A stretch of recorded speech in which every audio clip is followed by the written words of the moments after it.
Hotep à tous, bien-aimés frères et sœurs, bienvenue sur la chaîne des panafricanistes par essence, par conviction et par excellence. Celle des citoyens qui émettent par nécessité et obligation de combat.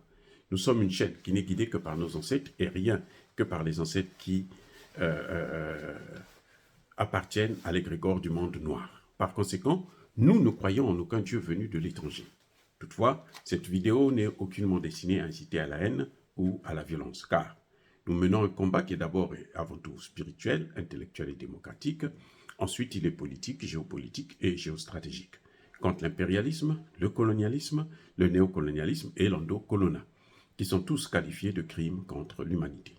Nous menons ce combat sur la base du principe fondamental que nous avons hérité de nos ancêtres kémites, qui est celui de la Mahat, c'est-à-dire solidarité, vérité et justice. Vous êtes donc en droit de connaître la vérité. Nous avons l'obligation de vous dire la vérité, rien que la vérité, afin que justice soit rendue au continent africain.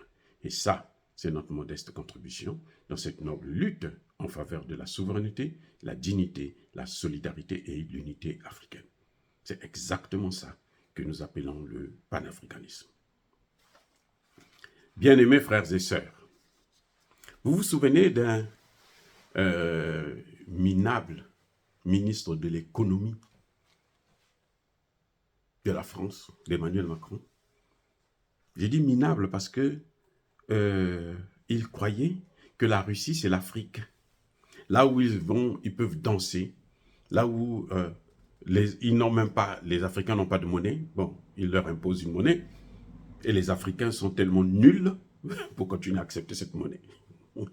On est nuls, il faut le reconnaître, pour accepter une monnaie qui ne nous avantage pas, qui ne nous aide pas, au contraire, qui nous attache, qui nous lie et qui nous empêche le développement. Bref, vous vous souvenez de le maire qui disait « Oh, d'ici là, nous allons détruire l'économie russe. » Non, l'économie russe se porte trop bien.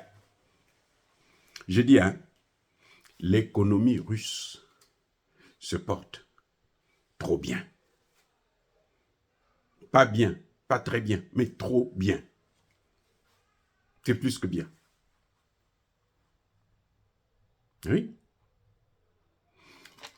L'Inde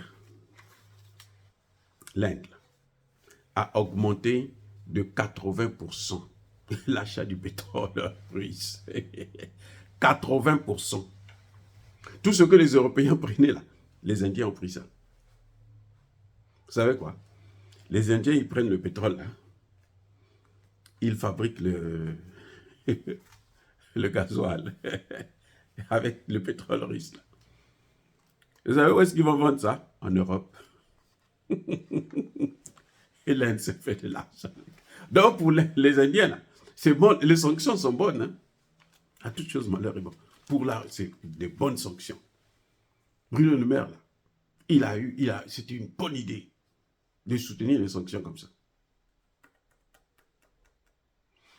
La partie, ce que l'Inde ne prend pas, là, la Chine prend. C'est hier, Poutine était en Chine, non? Il a signé un contrat du siècle. Un contrat du siècle. Vous savez combien? Poutine va fournir à la Chine 70 millions de tonnes de céréales, de soja, de 70 millions. Vous savez combien vaut le contrat? 25 milliards de dollars. Bon, dites-moi, qui est le perdant dans tout ça? C'est la Russie ou l'Europe?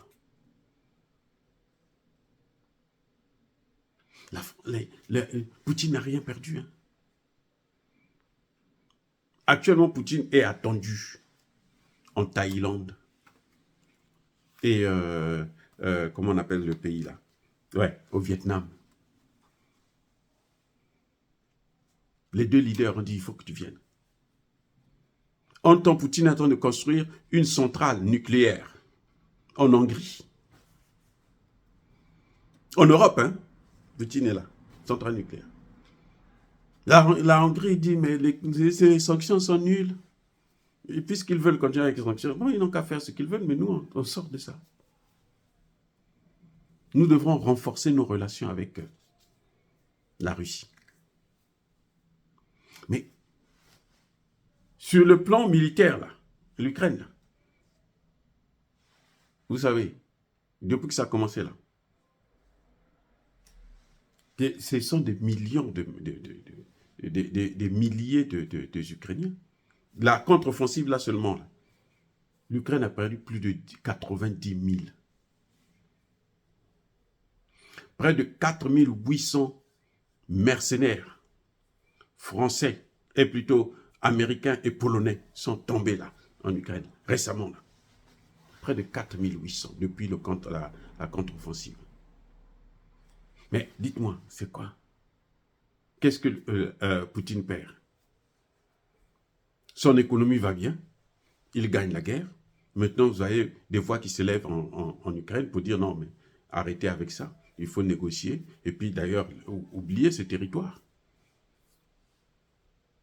Comme ça, on est un pays neutre, civilisé. Voilà ce qui est en train de se passer actuellement. Et pendant ce temps, Emmanuel Macron, il continue à vouloir venir faire son cinéma en Afrique, alors que c'est là-bas en Europe qu'on a besoin de lui. Il devrait sauver l'Europe. Pourquoi il veut sauver l'Afrique alors que l'Europe n'est pas sauvée? Pour montrer qu'on a des forces là. On va sauver l'Europe. On va sauver chez lui.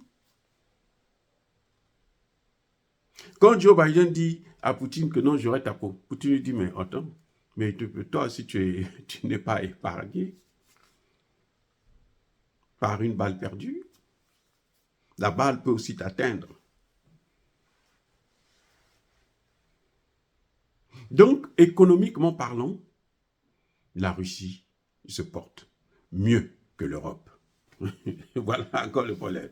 La Russie se porte mieux que l'Europe.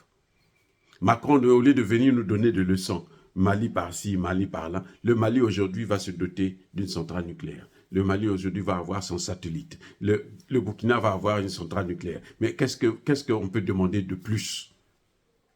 Ce qu'on n'a pas pu avoir depuis près de 60 ans.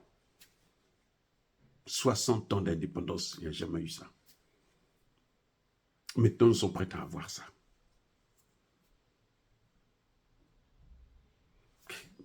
Voilà, donc nous saluons la coopération russo-chinoise.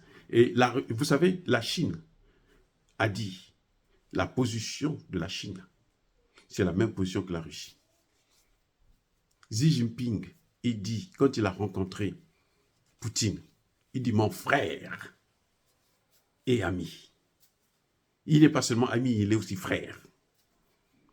Ils sont dans le même bateau, hein. Je crois qu'ils le connaissent, et ça, nous le disons d'ailleurs depuis tout le temps. Ils sont dans le même bateau. Le but d'affaiblir la Russie, c'était pour que la guerre en Chine puisse être plus facile pour eux. Mais ça se complique de plus en plus parce que ce qu'ils sont en train de faire, là, les liens entre la Chine et la Russie sont en train de se corser, devenir encore de plus en plus solides. Oui, dire cela, c'est inciter à la haine ou à la violence. Non.